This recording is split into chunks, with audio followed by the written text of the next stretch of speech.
So we got Luther Maddy on the pod today. Our air experience. Yeah, we had to throw him out there. Yeah, I like it. Highlights all morning, man. Looking good. Looking good. Added some new things to the pod. Yep.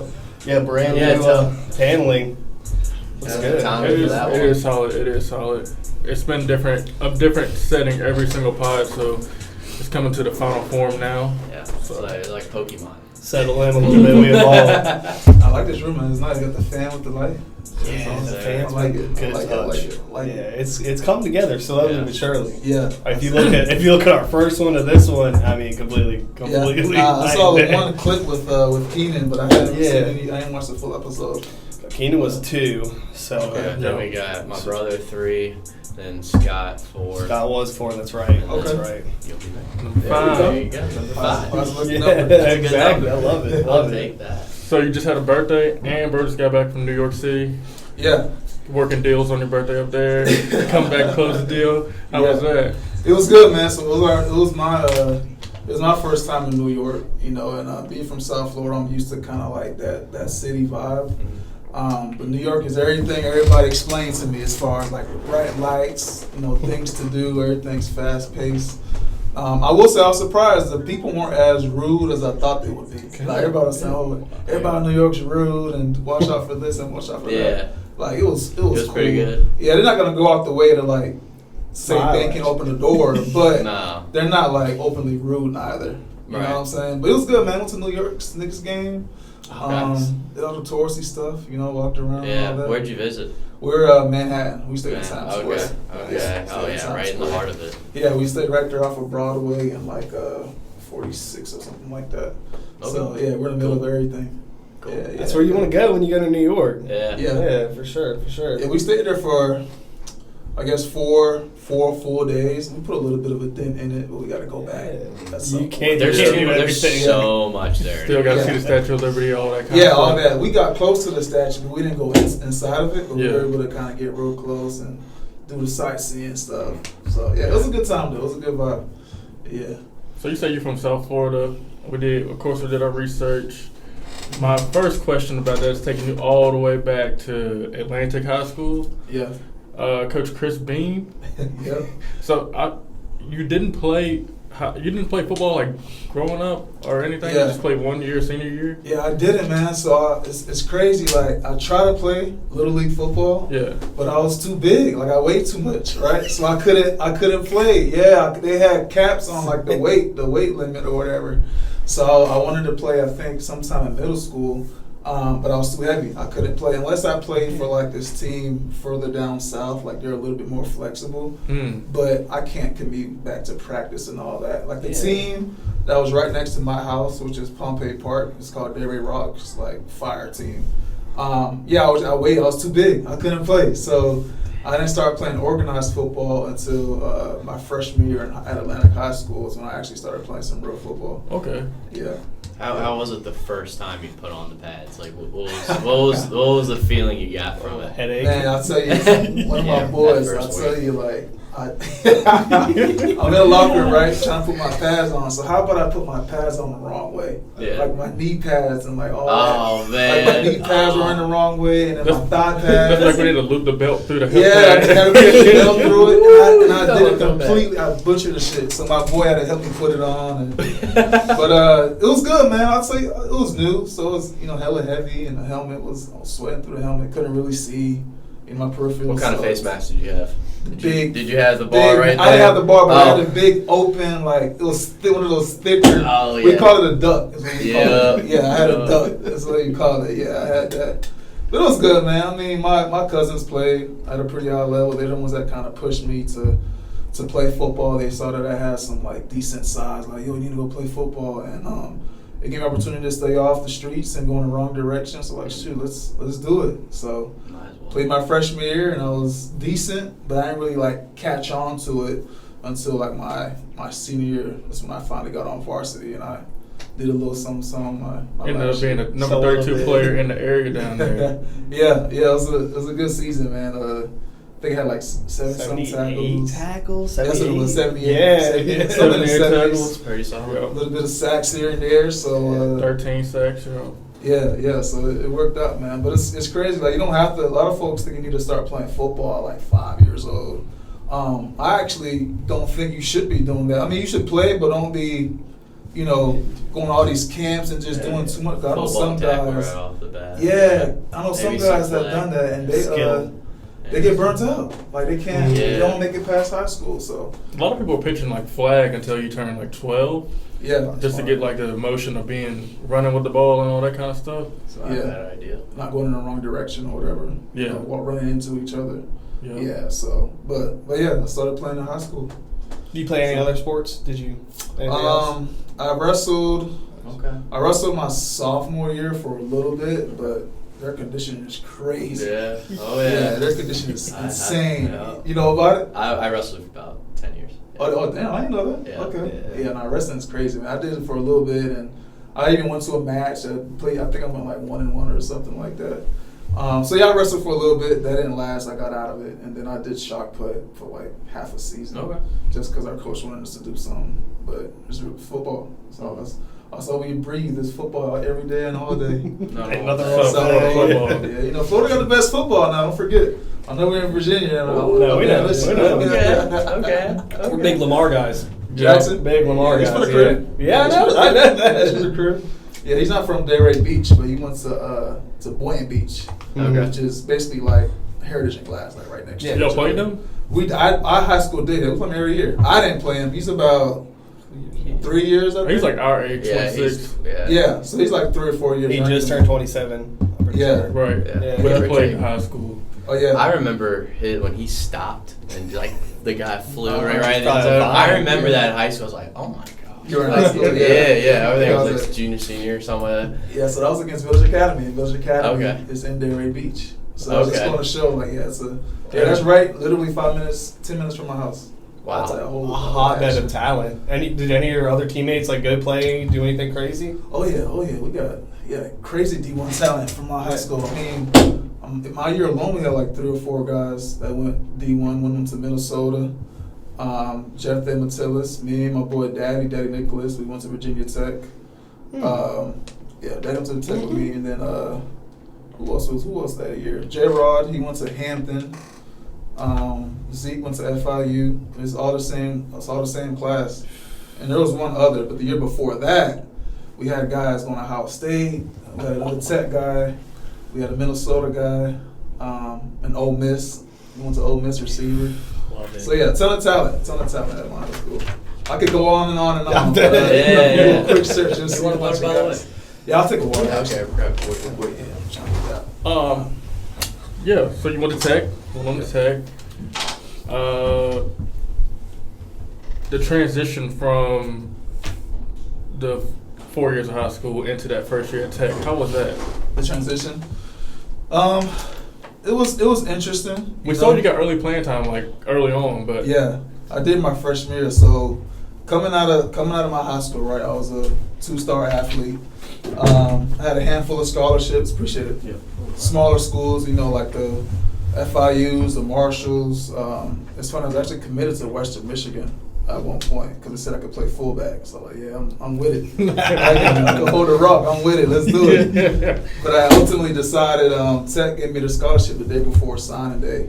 So I quietly decommitted from Western Michigan, and I told Tech I'm coming to play for them. And that's how it all happened. Literally the day before signing day. So to answer your question, man, it was interesting, bro, because I was a 2-star athlete. I mean, nobody really wanted me. I mean, even Tech, don't get me wrong, I'm thankful for Coach Beamer and Coach Foster, but if it wasn't for Stephon Anthony decommitted and going to Clemson, I probably would have never been there. So they saw something in me, but at the same time, I was kind of like a second choice, which I get. It's a business. Mm-hmm. So I kind of got up in there with the chip on my shoulder, right? That's the best So- way to do it, though, right? Yeah, man. Because there's another D tackle, Chris Harley. He's my boy now, but he wasn't back then. Like when he was a 4-star athlete. It'd be like that. Yeah, yeah. It's a mutual respect at the end. Mutual respect. Yeah, he was a 4-star athlete. He's supposed to get all the playing time and all that. So me and him really competed. He's a good dude. But I went there with a chip on my shoulder, man. Every single practice, every little workout, I wanted to be the first one in line. And I'm going 110%. I'm staying late. I'm missing out on the clubs and the parties. Well, there's no clubs in Blacksburg. The bars, the bars and the parties. You can The definitely yeah. stuff to do We've been there a over few times. Sneaking in the times. Yeah, the frat parties. Like, you know what I'm saying? I did a little bit of that, but I didn't do it as much as everybody else just because, you know what I'm saying, I was trying to get on the field. Kind of boys. Yeah. Yeah. So. Did you model your game after anyone specific? Let's see. I did. Let's see. I would say probably DeMarcus Ware. That's what I was saying. Yeah, he's a good one. That's a good Is that what one. you're thinking, DeMarcus We Ware? were looking at Yeah. he was like, who do you think he plays like? I was like, I said Calais Campbell. Mhm. But Yeah. Marcus Ware, that works. DeMarcus Ware, bro. Like that's kind of where I learned my pass rush moves on YouTube. Mm. Watching D Ware, he Makes always sense. did that little swing move, and he always had a counter back inside. So I'm like, yeah, those are my two moves right there. And I was a smaller D tackle, so I had to make sure I was in the B gap, 3 technique. My game plan was get up the field and go right back inside, just like DeMarcus Ware.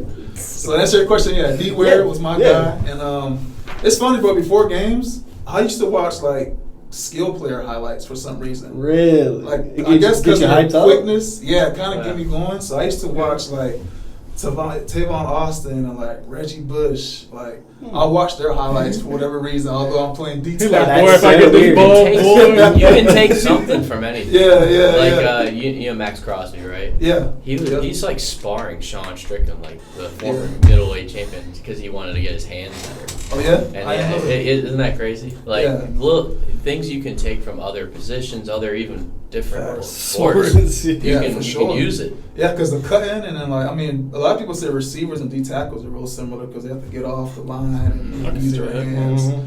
So other than Marcus Ware, I just like watching skill players do their It's thing. so interesting. Yeah, I would it's think maybe good. some big hits. Yeah, big Something- hits. Yeah, I yeah. used to watch the big hits for sure. John Randall, he played for the Vikings, defensive tackle, shorter guy, kind of similar build. I kind of modeled my game off of him as well. But DeMarcus Ware was for sure my Yeah. guy. Like he's a dog all day, every day. Nice. Yeah. So you had a stint with the New Orleans Saints after Tech. Yep. Yeah. The Saints gave me a chance. How hard was that mini camp though? Bro, it wasn't. I don't want to say it like that and say like it's easy, but it's not as crazy as a lot of people think. Like, don't get me wrong, everybody's talented, everybody's strong and fast, but it's not like as eye-popping as everybody may think it is. Like, going from the collegiate level, playing at high level, to playing pros, there's going to be a jump, but it's not like a huge jump. So I wasn't like deer in the headlights. You know, I was getting loose, right? I was making plays, TFL, sacks, all that fun stuff. But then, you know, I tore my pec during camp. So that cut my season short, whatever, and I ended up playing in Canada. But it was exciting. It was a fun transition. It wasn't. I don't think I truly accepted it the way I probably should have, only because I had those 3 knee surgeries right after the combine, and you know, then I tore my pec with the Saints. So I wasn't like really living in the moment. It was like, damn, I'm always hurt, trying to rehab and get right. It wasn't a real enjoyable experience. It's like I'm always battling some sort of injury. So Every single athlete, we talk about injuries and kind of how they got to stay up mentally. yeah. Talk about how you kind of stayed up mentally through all that. Shit, man, damn, yeah, that's crazy.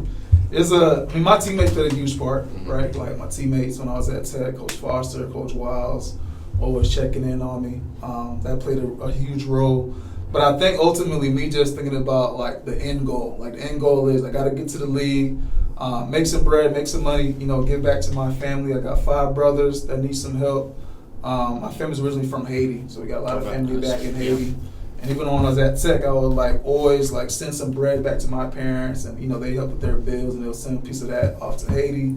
So I think me just kind of seeing at the end of this, you know, I'm gonna be somewhat successful, make some decent money, and be able to like provide for my family. That's ultimately what kind of kept me going, despite 3 knee surgeries and tore your pec, you broke your hand. Like despite all that, I just kind of kept persevering, bro, and that just kept me going until I literally couldn't do it anymore. But I'd say that's probably what it is, man. Just my family knowing that a lot of folks were dependent on me. You know what I'm saying? So, yeah. I got you. No, I get it. Yeah. I have a good question. I mean, I think we've all been at Virginia Tech games, right? The Enter So many Sandman times. is Yeah. something else. As a player, what does it feel like when that starts? And they're the same man. Because that's an unreal feeling. Like you don't want. You don't have to be a Tech fan. No, at all. No, it's respectable. Yeah. You know? Yeah. I mean, arguably, I might be biased. It's probably the best entrance. It's up there. There's not a lot up there that I can. Well, LSU. I love me some LSU. Clemson does a good Clemson, job. Yeah. I think LSU and Clemson are girls to run for our money. And probably Penn State. I forget what they do, but their whole whiteout thing. Yeah, the that's whiteout cool. is good. I think that's cool. But Tech's definitely top 5, if not number 1. But yeah, man, I tell you what, even when I go to like a spring game or a Tech game, and as soon as I hit exit 118, like I start getting like that bubbly feeling, right? The song start playing. The song starts playing in the back of my head. We used to stay at Hotel Roanoke, and then we'd have to catch the bus to Blacksburg. So I always remember, like, once we hit 118, all right, it's time to get real. We're almost to Blacksburg. I gotta start getting my mind right.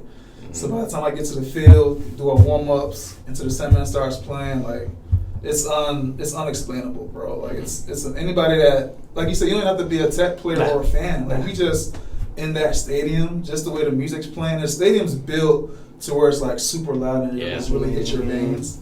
Like it's nothing like it, you know. And I might be biased, but in my opinion, it's got to be it's up to us. Because even in the down years, it's like massive excitement, just going wild. Just the college atmosphere at Virginia Tech is unreal. The whole day is just like the tailgate. The whole ordeal is crazy. The fans, I mean, we got some little fans, man. I will say that. I mean, obviously we've had some rough years here recently, and some fans were disappointed, which I definitely understand. But a lot of them, for the most part, have stuck with it.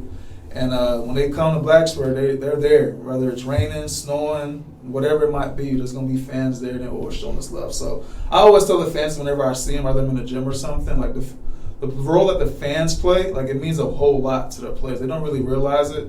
And you can take it with a grain of salt because you can't get too up or too down. But the fans filling up those stadiums like really play a huge part in our performance for sure. That's the energy. Yeah, that's your energy a little bit. Yeah, I think. Did you play in that overtime game against Duke? I was trying to think if I went to one of your games against Duke. I think it was 15 or 16. It was home, right? It was at home. It was an overtime game against Duke. I think you guys lost. Yeah, that was 15. I think I was there. Yeah. Okay. No, I played in that game. Okay, perfect. Is that when Seven was at quarterback? It was 23-20 in overtime. I think I don't remember who. Yeah, I'm pretty sure. I'm pretty sure I played in that game. Seven was at quarterback, and I think I actually got a sack late in the fourth quarter to kind of get the ball back to the offense. I played in that game actually. Yeah, I was there. I had a box seat for that game. Oh, did you? Yeah. What was it like for you up there? Man, it was one of the best boxes I've ever been to. Yeah. I've been in the box seats in Baltimore for Ravens, Orioles games. Like, this is the best box I've ever been to in my life. It was the Jameson Lewis box. Okay. So it was. I think he had opened it up and like knocked down a wall. Okay. And like made it into a double suite. So it was a big huge party. Huh? Yeah. No, that was a good game. I'll tell you. I think that same year we played UNC and lost. I think that was Coach Beamer's last home game. In 2015. Yeah. Okay. So, I remember that Duke game because Duke was pretty decent that year too. Yeah. So there's been a lot of good games at Tech. Throughout the 4 years. Well, going on that, what is your most memorable game? Yeah. Like that one that sticks to you that always, because I think as everybody who played football, you got that one game. Did you get Ohio State? I did. Yeah. Ohio State. So that's got to be. Yeah, it's got to be up there. Yeah, I was there when I beat Ohio. I said, probably Ohio State. Although it was an away game, so something was there. But as far as a huge game that's like memorable, probably my freshman year, just because I was a young buck, right? And it was a big game. It was cold as hell. It was against Clemson. It was against Miami. Jacoby. Not Jacoby. Is it Jacoby Ford? Number 12 is that quarterback from Miami. And then Lamar Jackson. I think it was Lamar Miller was that running back. It was at Miami, cold as hell, prime time game, and I was a young guy, right? So just the way that the stadium got really excited and the way the weather played a factor, and it came down to literally the last 5 seconds. I'll never forget Alonzo Tweedy made a nice open field tackle as Miami was trying to drive down the football field, and we ended up winning the football game. I think that one I'll never ever forget. And then, of course, like you said, the Ohio State game, without a doubt. Mm-hmm. And then the Tulsa game, too, just because Tulsa was Coach Beamer's last game coaching for Virginia Tech, right? And it came down to the nitty-gritty. We beat them by, I think, 3 or 4 points. And we sent out Beamer the right way. And I was his team captain that year. So to be able to, send out a legend like that, with the win, although we didn't have a great season, his last game was a nice ball game, and it was a win against Tulsa. I'll never forget that night. I was at that game, actually. In Tulsa? No, not Tulsa. Hold on. I'm thinking of something else. Mm-hmm. Anyway, how was Beamer? How was being a player for him? Coach Beams? Mm-hmm. Beams is he's a serious type of guy. He's serious, but he cares. Whenever I think about Beamer, I'm like, the dude cares, right? It's not just... It ain't just football, give me a win. I'll see you on the field and don't talk to me outside the football field. He's one of those where he'll continuously ask how's the family, and, obviously he's big on grades. And, it's crazy because you're seeing nowadays, the Michigans and, some of these other schools with all these bands or whatever. Coach Beam was with none of that. He did it the right way. Mm-hmm. He was nice, cool, steady, very consistent. But when I think about Coach Beamer, the first word that comes to mind is caring. He cared about his players. He may not have known every player's name. He'll walk up to a group and say, "Hey, bud," or say something like that. You'll know, Coach. Can't remember everything. He does it all the time. When players come back to school, I remember during the season or during the spring game, he's like, "Hey, buddy," and starts talking to him he knows their name. You don't remember my name. You just said that. But yeah, Coach Beans, he's a caring dude. He's that's my guy. Took a chance on me personally. I owe him a lot. Just the fact that he took a chance on a 2-star player from South Florida and gave me a scholarship the day before signing day like that. That means a lot to me. You know what I'm saying? So Coach Beamer, Coach Foster, big respects to them. Yeah, you got your bench press up to 450 your junior year. Yeah, I did. Have you bested that since then, or? Hell no, I haven't bested that. No, there's no way. 450. The only reason I got to 450, that's after I had those 2 knee surgeries, and I just killing uppers. All I did was bench. I kid you not. All I did was bench, and I got up to I weighed 309 or something like that. And it was time to max out. Shit, let me just go ahead and go all out. So 2 weeks prior to that, I was going heavy, doing the pauses, whatever you call it. And I was going on Saturdays and Sundays to the weight room. And I think we're doing it for a cause that year. If you benched a certain amount, X dollars went to this nonprofit. So that kind of had a motivational piece behind it. So it was me and Wyatt Teller. Wyatt Teller plays guard for the Cowboys. I mean, not for the Cowboys. For the Cleveland Browns now. Me and him was going at it. Lou, I got you. Nah, I got you, Wyatt. Yeah, there you go.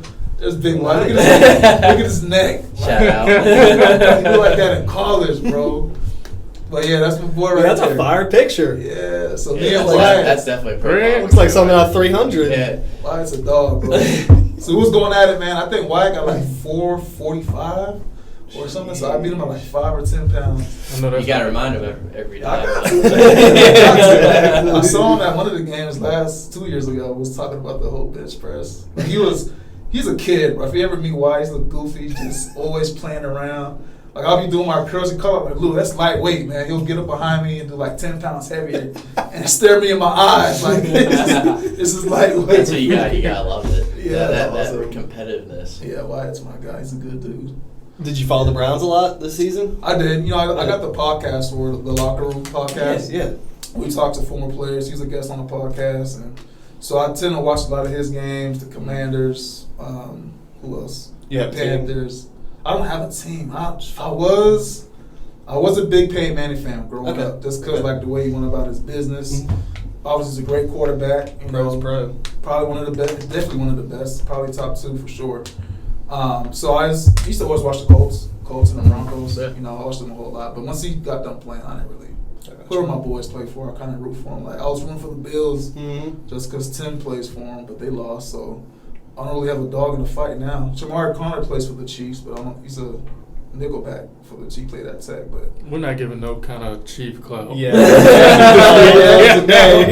this week. Don't like the Chiefs? Well, not this week. Why is that? Not this week. Not the Ravens fans right there. Oh, are you? Yeah. Oh, Ravens fans okay. right there. Yeah, Ravens. I think, to be honest, Ravens gonna go all the way. I think so too. I think. Yeah. Feels right. It does. I think Ravens. San Fran's legit too, but I think Ravens will go all the way. I think they're just they're just too balanced. Well, Yeah. like, you know, the defense. They got healthy at the right time. Yeah. It all Like, kinda came I mean, together. I don't know how they're going to stop, you know, I don't know how they're going to run on them. The Chiefs are going to run on them at all. Yeah, their So, defense is legit. Those two linebackers, Queen and Queen and Smith. Rowe, they're yeah, crazy good. Roquan, from the Bears. Yeah. They're nice. Rowe put together a Ray Lewis speech earlier, before the game last week. Did he? Yeah. Is it on YouTube or something? Yeah, he I said gotta I'll die for this. I'll die for this. Man. I'm ready to die for this. Yeah. And it's like the first time because he's had a lot of speeches. I've watched Ray Lewis speeches my whole life. Okay. And Rose had a lot of speeches. Yeah. But until that moment, none of them have been Ray Lewis-esque speeches. Oh yeah. But this one was on. Kyle Van Noy getting on McCaffrey talking about violence and how we gonna be locked in. I mean, you want your middle linebackers and whole defensive group to be talking about violence and getting after it. Uh-huh. So I feel like it feels right too. Mm-hmm. Yeah, no, he's a dog, bro. I mean, their DBs, Hamilton. Does he play nickel or safety? He plays everything. To be honest, I think it's gonna be that good. When he was at he was at Notre Dame, right? Yeah. Yeah. I did not think he was that nice. I thought it was too long. Didn't have enough quickness. You know, I know he had a great freshman. He didn't have a great 40. Yeah, they had a great 4. Like, he ain't gonna pan out, but he proved me wrong 100%. He's a dog. It's always those late bloomers that Yeah. and they stick with it and then wow. He stuck with it. I did not think he's gonna be good, bro. But Ravens draft well. They draft very well. But they got a great culture, like Top to bottom. You can't beat culture. It don't matter who comes in the door. Like my boy Chuck Clark, he played for them. Like he was a 6th and 7th round pick, but yeah, he made plays. Like it's a culture thing, bro. Like if you go to the Ravens, they're gonna get you right and make sure you're on point. Yeah. So yeah, I think if I had to bet money on it, I'm going with the Ravens winning the Super Bowl this year. That's what I like For to hear. sure. Who would you say your second then? San Francisco? Yeah. San I'm kind of. I want the Lions to get in there. Lions. Yeah, I want the Lions. I want them to get in. I just don't see it. I understand. Yeah, totally. I get it. But like, I want to see some miracle or something. Yeah. That like, because you know they've never been there. Right. I mean, So- what they're 0-16 or was it 1-16? That's 0-16, yeah. 0-16 not too long ago. Yeah. So Dan Campbell's Yeah, doing- Dan Campbell. Yeah. Yeah, he might mess around and get Coach of the Year probably. There's a lot of candidates for Coach of the Year, but Yeah. anyway. What coaches out there that you see that you're like? In the NFL? Yeah. Um, Because there's so much Yeah. Belichick's gone, the Patriots, you know, Yeah. like Harbaugh's at the Chargers now. Like, there's Yeah. so many things going on. I think the guy over at I don't know why I'm blanking on his name right now. Texans head coach. Oh, D'Amico Ryans. D'Amico Ryans. He Yeah. He's doing a great job. Just the way, like, he's a young guy, and you just, if you watch during games or just watch the press conferences, like, he can relate to the players, right? He's a younger guy, he knows what they're looking for. Football's changed. Like, it ain't what it was back in there, where you could just sit there and yell at everybody and, you know, just be this big macho person. But he knows how to communicate and get the best out of players. So I think he's got a great, bright future in front of him. If I had to, he's the one that comes to mind immediately. Is going to be D'Amico Ryans. Other than that, I mean, I respect Andy Reid and what he does for sure. for the Chiefs. Like he lets those guys be loose. You know, I love his play calling. Keeps it fun and enjoyable. But D'Amico, yeah, I like. Yeah, I the like Texans have a really high ceiling. Yeah. With C.J. Stroud in there, and He can call it defense too. D'Amico's Yeah. very defensive minded. Yep. He's that young. We got the guy at defensive end, William Anderson at DN from Alabama. Mhm. Stingley is really good Stingley's too. nice. at LSU. He's healthy. Yep. I feel like there are a couple. They just need a good offense. A couple components away from being a good offense. Probably run game. They had no run game Yeah. at No all. run game at all. They got some receivers. Nico Collins, Robert Yeah, Woods. Tank. Tank. Yeah. Yeah. Small guy. But yeah, they need probably a couple more weapons. They'll be they're legit. They're legit. I'll give it to them. Another guy, C.J. Stroud, I didn't think he's gonna be that good in that. Me either. Well, Lighting it up. You think of Ohio State for quarterbacks, unfortunately, like That's they just why- having a good track record. Yeah. And then, you know, he just came out of the woodwork. Just balled out. Yep, that's what I thought too. I was like, yeah, Ohio State system quarterback, got 5-star first round receivers. Like, all right, whatever. But yeah, he knows how to throw that football. He's smart too. I mean, that one throw against the Browns, no, it was against the Colts. He just launched it like 70 yards. Yeah. Like, Yeah, he's I don't think I've seen a ball those go that nice far. deep ball, can move around the pocket. That boy nice, man. I get it. Yeah. Props to him. She probably see. Could have messed around won an MVP if he was a young guy and he went a little bit further. Mm-hmm. He could have. Yeah. He had a real great MVP consideration, but he's such a rookie. Nobody's gonna vote for a rookie that win MVP. No, unless his stats are like crazy. Yeah, It has to be that. But it was crazy at one point. He was leading the league. I don't know if he still is or not. Well, I guess not because he's out of the playoffs. But Only like 5 picks or something. yeah, That's pretty good. Crazy TD to pick ratio. Yeah, he's a dog. Yeah. Absolutely. So I know you train with mad assists, like rising athletes around in the area. What do you tell those guys that kind of get that D3, D2, D1 opportunity? Yeah. So, man, I'll tell you what, the last year, probably year and a half, I haven't done as much with Mad Assist in particular. I've done a whole lot with some other nonprofits, but I still have quite this core group that I still keep in contact with, whether it's through mentorship, doing defensive line training. Every now and again, it's not very consistent. But as far as to answer your question when it comes to like those lower offers, I guess people would say the D2s, the D3s, I always say get up out of here. Like you gotta go to school, see something different. Get your education paid for, and you may even get a shot at the league. There's a lot of guys that have played, not D1 football and still become first round picks, or maybe they go undrafted but make the roster and make some pretty good money. So my thought to them is stop thinking so much about going D1 and going to Ohio State and Alabama and these Virginia Techs. Like just get up out of here, go to school, be in a different atmosphere. I think once you get out of your comfort zone, just learn so much. That's why I went from South Florida all the way to Blacksburg. Like it's a different atmosphere. It opened up my eyes, got to see different cultures, meet different people. And I think ultimately that's going to push and drive them to be a better person. So I always try to tell my boys, like, man, if you get somebody showing you some love, let's say you have a D3 school that's showing you a lot of love, and you got a D1 school that's kind of got you on the fence, like, stop chasing them and go to who's showing you that love that's going to take you in and mold you to be a better player. So I'm all for it. As long as you kind of find somewhere to go and they're paying for your education, make sure it's not some sort of like hiccup where they're trying to put you in a gray area, but they're actually paying for your education. You got like a partial or a full scholarship. I'm all for it. You know what I'm saying? Go out here and go to school. Yeah, that's good stuff. Yeah. How do you feel about the way college football is now compared to when you played with the NIL deals and all that? Portal. How do you feel like it gets a little confusing? It's very confusing. Like, it's changing every single week. It seems like, man. I mean, players need to get paid, without a doubt. Like players deserve to get paid. All the money these universities are making, they need to get paid, especially off their image. Yeah, it's not hurting anyone if you're just getting right. paid off your image. Yeah, if your image, something you're doing, your brand, like you need to be getting paid. There needs to be some sort of regulation on maybe like a financial advisor or something to kind of help these younger players. Because a lot of them are making some bad decisions. Yeah, once they get that break, they got guys with big Cuban links on in the pregame and like. Designer shoes. I ain't saying don't enjoy yourself, but obviously they're not putting the money trust or anything. where it needs to be going. Trust or some mutual funds or something. Yeah, some type of like building block to when they get out in life, whether they go in the NFL or wherever they do, they already have that like backing. And like, sitting there, like they put a piece to the side in the CD where they can't touch it at all or whatever until they graduate or something like that. But the earlier you start that stuff is the better too. For sure. Yeah, even with life insurance, if you get at a younger age, you're nice and healthy, get a full term or whatever, and you get that cash value growing, you're set. By the time you're ready to use it, pull against that money and get into real estate investing or whatever it might be. So I think there needs to be like a financial piece, like a financial advisor that's mandated, or it's mandated they have to put a chunk of it away or something in that source. I don't have the answers to what they need to do, but some sort of help to make sure they're doing the right things with the money. But the transfer portal, that's my biggest, come on, this transfer portal, it's out of hand. You can't keep up with it. Yeah. And it's teaching these boys that after one hard practice where coach yells at you, boom, I'm going to go ahead and transfer to a different school. How does that set you up for life when you get into the real world? Yeah. It makes no sense to me.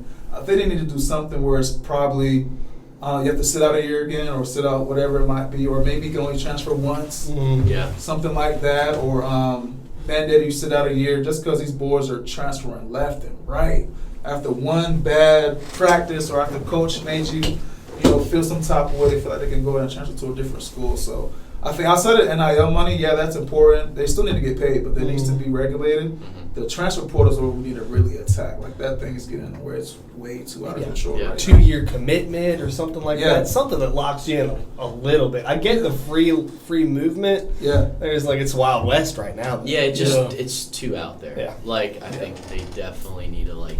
You don't have to like completely pull just, it back in. you know, you just got to pull it back a tad. Just a tad, because I mean, these coaches, they transfer, you know, whenever not transfer, I guess, they get fired or whatever, get hired to another school right after their season ends, and they're making stupid money, and there's no sort of loyalty to their players. So yeah, they should be able to get a chance to transfer, because I know a lot of guys that I played with at Tech where they were in a bad situation and they for sure needed to transfer to a different school, whether it's because of playing time. Culturally, the coach they were just butting heads or whatever it might be. So you do need an opportunity to transfer, but you have some guys that are transferring every single year or after every stupid, you know, occasion. Like, come on, you got to compete. Well, it doesn't make them look good.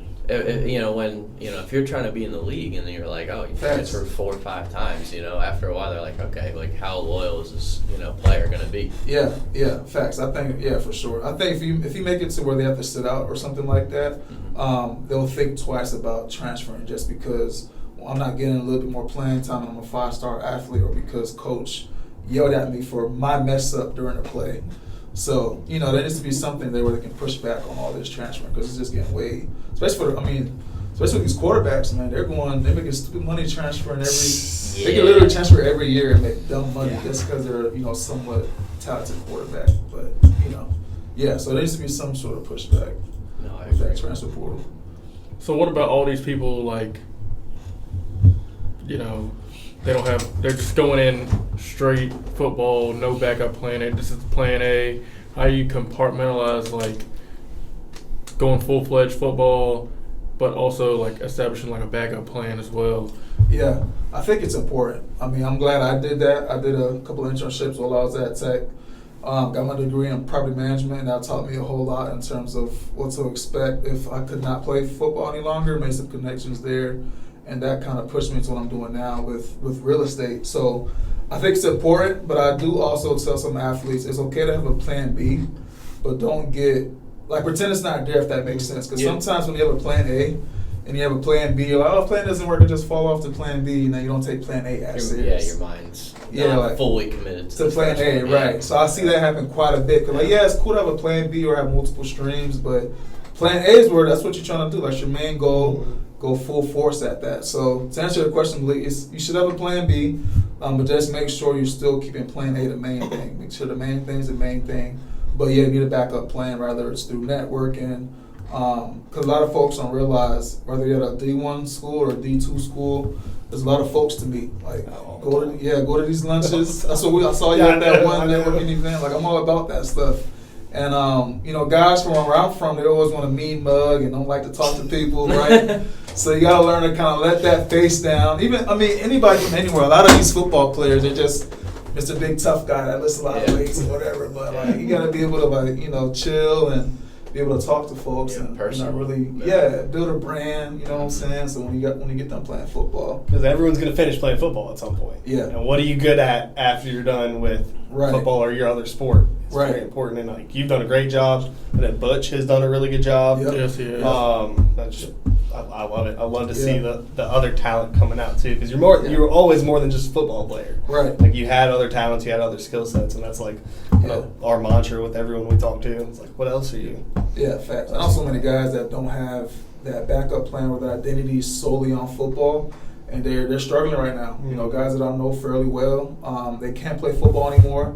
They can't play collegiate, pro football, whatever, and they're struggling to find their identity, and they don't have that backup plan. So it's important to try to establish that at some point. Like, hey, if I can't play football, what's my other talents? You know, what else can I do outside of football? And if you do play football at a high level, make some money, put some of that money aside so that when I get done playing football, I can like start a business or something and got my money, you know, growing on interest. But yeah.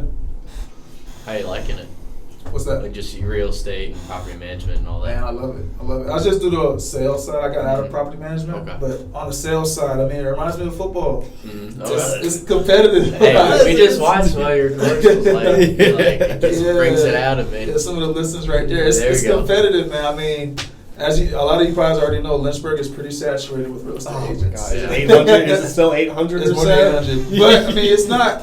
A lot of those are like part-time agents. You know, they sell maybe 4 or 5 a year. Yeah. But nonetheless, there's a lot of real estate agents in little old Lynchburg, Bedford, Kentwood County. Mm-hmm. So for me, it's like, how do I find a way to be a little bit different, right? And, you know, show my brand and show where I kind of add value. Because at the end of the day, anybody can, you know, write up a contract or whatever. But who can actually go out of their way to make sure you have the winning contract, does the best marketing, and make sure they have your best interest at mind. So with that being said, man, just being able to like compare that and have it run parallel with football, I love it. I love the grind. Like getting up early and staying late and trying to find ways to outdo this agent and that agent. Like I love that shit. Like it's the details now. Like you gotta find like what is gonna set me apart from the A or B or whoever it is. And that's always like when you're jumping from like collegiate to pros or high school to collegiate, like the little things. Yeah, we're just competing against somebody like, for your position. The little it's those little stuff, man. Like I was telling you about my boy Harley, 4-star athlete, great guy. Like I said, he's my boy now, but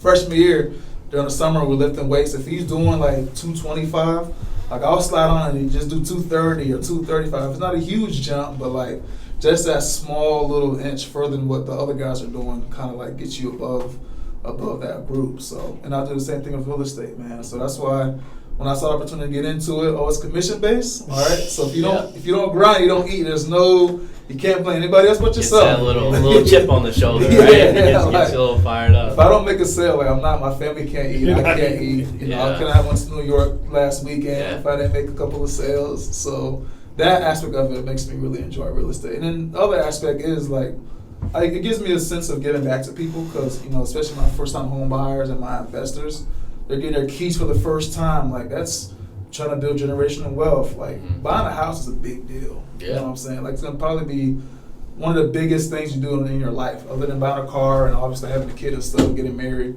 But to buy a house is a big deal. So for folks to trust me to do that for them, like, it means the world to me.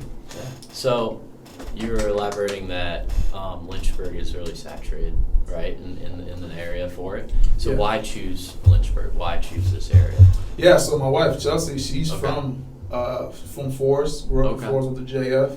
Okay. So we met at school. She was at Radford. I was in Blacksburg at Tech. Yep, so when got done playing pro football, played with the Saints briefly, told my pick there, they let me go. And I played in Canada for a year and a half, almost 2 years in Canada. But those knee injuries were still lingering, and I broke my hand in Canada. So long story short, I couldn't play football anymore. So it's boom, I got to fall back into property management. So did that for a little bit when I first got to Lynchburg, and then I got into the sales side only because with property management, where I was at, I was doing really good, but I wanted to do a little bit more, and I saw opportunity with selling real estate to kind of like really, one, give back to people and make them feel satisfied, and then two, you know, obviously make more money, you know, selling real estate. Which you can with property management depending on how many units you have. But I just enjoy the whole competitive spirit that came with sales. So, yeah, I mean, wife's from the area, so we decided to come back. The plan was to stay here for a few years. Ended up deciding we're just going to stay here long term. So Lynchburg's home for the foreseeable future. Yeah, there you go, right there. You got the Let's Talk About It podcast only on Wednesdays. Yeah. So you watch her podcast? Yeah, I do. I don't watch every episode like from start to beginning, but I definitely tap in, and yeah, they got a great thing going, man. I agree. I'll be tapping in too. They was talking about who would you want to switch places with one day, and she said you. I didn't see that one. I gotta go watch that. Yeah. Yeah, no, they're starting. There's two friends. They do a great job with it. Yeah, they got it. They started it a few months ago, and they're full force going on. Oh, that's awesome. Let's talk about it. Yeah.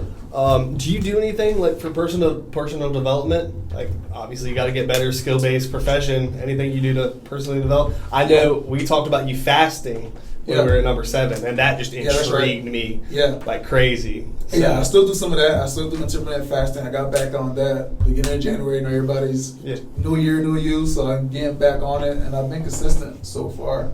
So I don't eat I only eat between 12 and 8.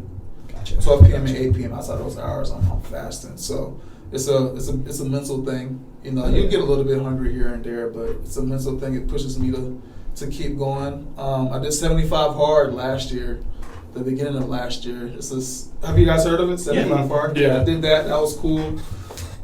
So things like that. Read books. I haven't been as consistent reading my books lately. That's tough. Yeah, reading books, podcasts. I'm all about podcasts.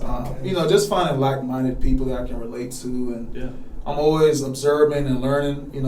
Once you get to that point where you feel like you know everything, you're lost. So I feel like that's it. That's where you stop. Because at the end of the day, like you can learn from anybody. Exactly. Yeah. It don't matter who they are. Yeah, that's what I did, man. Growing up, I grew up pretty fast, to be honest. But I think my thing was with my environment, I figured out what I don't want to be or what I don't want to do. So whether it's a good or bad situation, you can still learn from it. So that's why a lot of times I tell people like it was a loss, but I didn't take an L. Like I actually learned from it. So even when I lose in a certain situation, like it's a W in my eyes because something came out of it. So yeah, to your point, I'm just always observing and trying to learn from everybody I come in contact with. Either you win or you learn. Right. Yeah. There it is. That's a great Facts. Yeah. I'm a cold shower guy. Oh yeah. I love a good cold shower. Man. Yeah. I can stick my head in it, and that's it. I get so cold. Yeah. Like, okay, long story short, I was playing a high school game, and like my hands got so freezing that like they haven't changed ever since. So I get, dude, like they get They're still purple. frozen. Like we were recording for Amherst for Coach Christmas when we were doing a video for him one year, and it was their playoff game against Class. It was freezing, and like we're trying to record his post game speech in the locker room, and his hands were like shaking in the air. So I had to like grab it. You just see it too, man. You just see like it adjusted real quick. Like stop shaking, bro. Yeah, dude, it just can't. I don't know. I do that too. I do the cold. I'll splash cold water in my face or stick my head. Yeah, but the whole cold shower, I don't. Yeah. Stop, especially in the winter. It gets hard in the winter. So 75 hard edition too. I think you have to take like a 5-minute cold shower. What about the cold plunge? You rock with that? Yeah, I thought that like just jumping in ice water. Yeah, I do that all the time. Yeah, I've done that. Yeah, I do that all the time. I like the shock. Yeah, the shock effect that comes. I just can't do it for an extended long period of time. People been in there for like 45 minutes. Yeah. You see that like Norwegians, like they're just sitting there. And they're like, that's like little girls, like I don't know. It's on the internet, just like flexing and stuff. Like, the Russians do it all the time. They're crazy. They should be kind of used to that cold up there. Yeah, exactly. Yeah, I can't. That long extended period of time, that ain't for me. I can't do it. Yeah. Not at all. But yeah, no, it's I think the mind just. When you go through those things and you put yourself in it and it just builds and builds and builds, and as you age, I feel like you just get more wiser on it. Yeah. And I don't know, I've learned like so much through just those little techniques of like just building, sticking your head in the shower, just reading books like you're saying, and like progressively building confidence in yourself to just explore that. Yeah, facts. And another word I like to use is perseverance, right? Yeah. In that same sort of summary, like there's gonna always be some sort of obstacle or like a hill that you have to overcome. So you have to find ways to once that hill comes and hits you in the face, like what are you gonna do to get around it? Yeah. So finding ways to persevere and adapt to any situation is also like extremely important to your point. So. Like Tech's spring game being on the day of our camp. yeah, that's right. That's the perseverance right there. Yeah, it is that afternoon of the camp, the 13th. I know they're serious about that spring game. You think that's a long shot to maybe get like a GA for a representative or? Yeah, I don't know. I think if it's like a GA or assistant, they could probably come out. But yeah, I do know the spring games are pretty big deal as far as evaluating talent. The starters will get a whole lot of time, but the second and third string guys, it's a big developmental piece for them. So yeah, I don't know, man. Probably unlikely, to be honest. But I don't know. I can't say for sure. Gotcha. So yeah. You probably I know you're gonna be up there. Yeah, I will be up there. Because I don't go to a ton of the games during the season anymore. I might do 2 this year, but the spring games give me a chance to see what's coming up, former players, see what's coming up, talk to the coaches. I spend pretty much all day there, if not 2 days, just seeing, all right, boom, this is what's going on. I'll come back for camp and see what's going to happen from spring to camp. There's been any progression there, and then kind of go from there and we do our thing on the podcast side. But yeah, I'll likely be there for sure. Okay. Yeah. You guys excited for y'all? Y'all doing a big day? Yeah, more prep than excitement at this point. Yeah. It's like we're in the working on it phase right now, so it's I mean we're excited about it, but it's I think we're on track. I think we're on track, which makes me feel better. Yeah. I mean, I don't know how y'all feel, but like definitely things are coming together fast too. Yeah. Where's it at again? James Day School. Yeah, they got a nice field over there. Yeah. Pretty, I think a pretty central, nice, easy location to get to Great access spot, to. So My thoughts exactly. I think we'll bring something new to the Central Virginia area too. Like these kids are gonna have an expectancy of like, oh, like this is like top, like this is can get my name out. I'm gonna get high value coaching. Yeah. You know, it goes down the list, but ideally we wanted, like, we know you do the camp every year, July. Drake can, everyone that's in that space to be there making like a huge thing. Yeah, I mean the kids. I mean, I know I was talking trash about Florida earlier, and I still think Florida has the best football, but Lynchburg and Central VA has a lot of talent, right? And I think a lot of those kids just need maybe a little bit more exposure. There might be just a little undervalued, Yeah, it's Lynchburg, so they may think it's not as competitive or whatever it might be, but there's some really talented players in this area. So, hopefully this will help them out, man. Get some more exposure out there, get these boys in front of somebody, and get some more big time names going to school. Yeah, April 13th, James River Day School. We really want to put a spotlight on them too. Like that's kind of what we're here for. Want to raise them up on a pedestal and like, hey, spotlight, exposure, awareness for the kids. Yeah, I think we can do that. Yeah, as well as help them develop. Yeah, they need it. Yeah, as long as the more eyes you can get on them and more exposure, that'll help. It helps everybody get one or two. I mean, that's how I got my scholarship to Tech. I had a guy. He was at West Boca, Robert Lockhart. They came to see him, but they stopped by my high school just because they were in the area. Stumbled upon me, and that's how I got my scholarship. So if you get one or two guys or like big time players, like first is like Zach Rice. You got somebody looking at Zach Rice, and they may see, oh, who's this guy? Well, he's a sophomore. All right, I'll be back next year and check him out. Right? So like it helps everybody when you kind of get that exposure thing going. It's a round robin, it's a snowball effect. I know a kid who got a offer to play college baseball based on he got a hit on the pitcher off the pitcher that they were scouting that day in the tournament. Just one hit off of one guy that they were scouting. That's how it worked. It really works. Just so many stories like for that. everything too. Like I'm sure like a first real estate deal, it's like a snowball effect. Yeah, same thing. Yeah, that's why I'm all about the relationships and making sure my folks feel better because it could be a long-term game. Like I had a client that closed recently, and I've been talking to them for 5 years, right? And then we finally decided they want to do something. I went at their speed.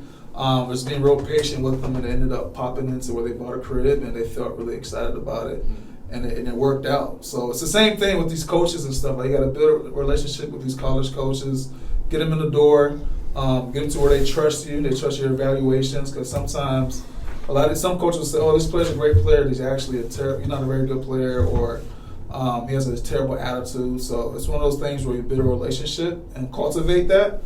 And it helps everybody in the area. So I think doing something like that is gonna be big. Yeah. I guess on that, if you had like 3 things to say like a high school player trying to get into college, what would you say the 3 things they need to do?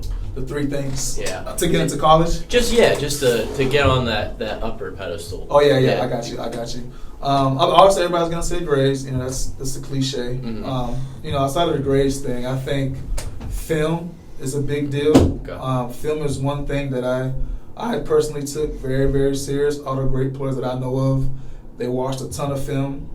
So I think being able to watch film and really dissect it, not just watch it just to watch, but really figure out like what's this guy trying to do, what are his tendencies, when his toes pointed in this direction, he may go this way, or if his hand's not on the ground, there's probably a pass set, or like little stuff like that. Even with me, if the running back is literally 2 feet wider than he usually is, he's probably going out for a pro route or something like that, or going to the flats. So I think film study is huge.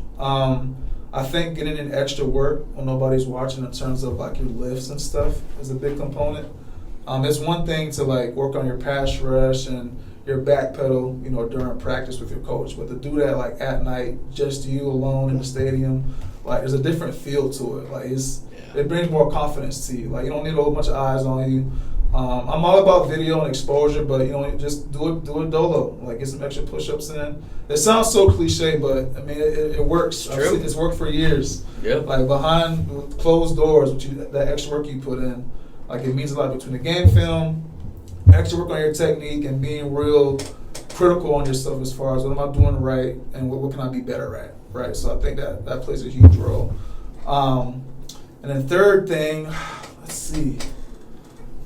me see. I think kind of relates to the first two is just being coachable, right? I know some guys think they're hot and mighty and they kind of know everything, but you can always be better. Even like I heard Ed Reed talking about, like Ed Reed and Tom Brady. Christian McCaffrey was talking about the other day. These big time players, like they always want to get better.